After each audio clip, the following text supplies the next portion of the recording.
வணக்கம், இது உங்கள் தினக்கதிர்.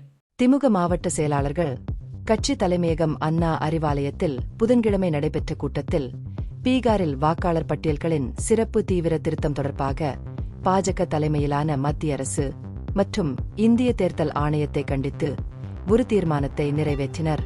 திருத்தச் செயல்முறை குடிமக்களின் வாக்குரிமையை பறித்து பாஜகவுக்கு ஆதரவாக வாக்கு திருட்டை எளிதாக்கியதாக தீர்மானம் குற்றம் சாட்டியது. கட்சியின் ஓரணியில் தமிழ்நாடு உறுப்பினர் இயக்க முயற்சியிலும் கூட்டம் கவனம் செலுத்தியது.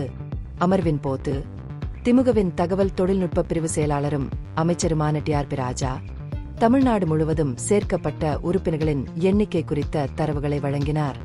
சட்டப்பிரிவு செயலாளர் என்.ஆர். இளங்கோ பீகாரில் செயல்முறை குறித்து விரிவான விளக்கத்தை அளித்தார். மேலும் பெரிய அளவிலான வாக்குரிமை இழப்புக்கு வழிவகுத்த வாக்காளர் பட்டியலில் நடந்ததாக கூறப்படும் முறைகேடுகளை கோடிட்டு காட்டினார். தேர்தல் ஆணையம் மத்திய அரசுடன் கூட்டுச் சேர்ந்து ஜனநாயக செயல்முறையை குறைமதிப்பிற்கு உட்படுத்துவதாகவும் தீர்மானம் மேலும் குற்றம் சாட்டியது.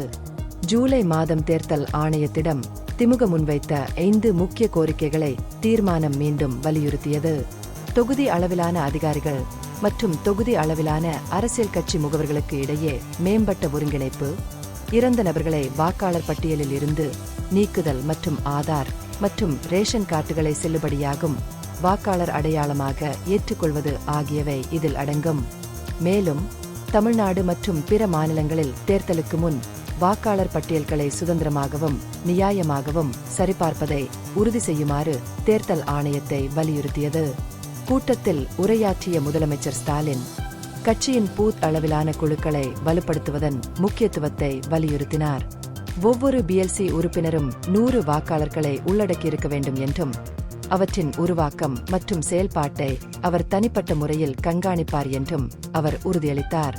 தமிழ்நாட்டிற்கு முதலீடுகளை ஈர்ப்பதற்காக அடுத்த மாதம் இங்கிலாந்து மற்றும் ஜெர்மனிக்கு தனது வரவிருக்கும் பயணம் குறித்தும் மாவட்ட செயலாளர்களுக்கு ஸ்டாலின் தெரிவித்தார்.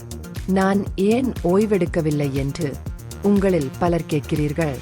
நான் ஓய்வெடுக்கவும் மாட்டேன், உங்களை ஓய்வெடுக்கவும் விடமாட்டேன்.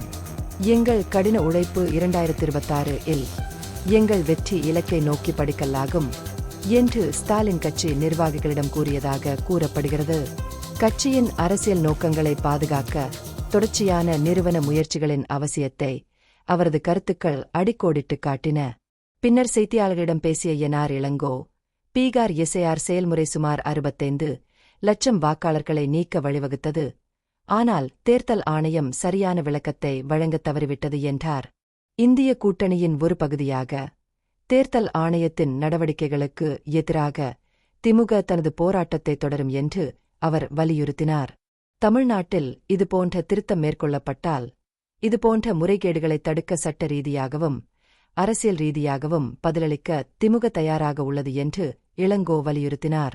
இந்த பகுப்பாய்வு நுண்ணறிவுள்ளதாக கண்டால் முக்கியமான அரசியல் முன்னேற்றங்கள் குறித்த கூடுதல் புதுப்பிப்புகளுக்கு லைக் செய்யவும், ஷேர் செய்யவும், சப்ஸ்கிரைப் செய்யவும். இது உங்கள் தினக்கதிர். நன்றி.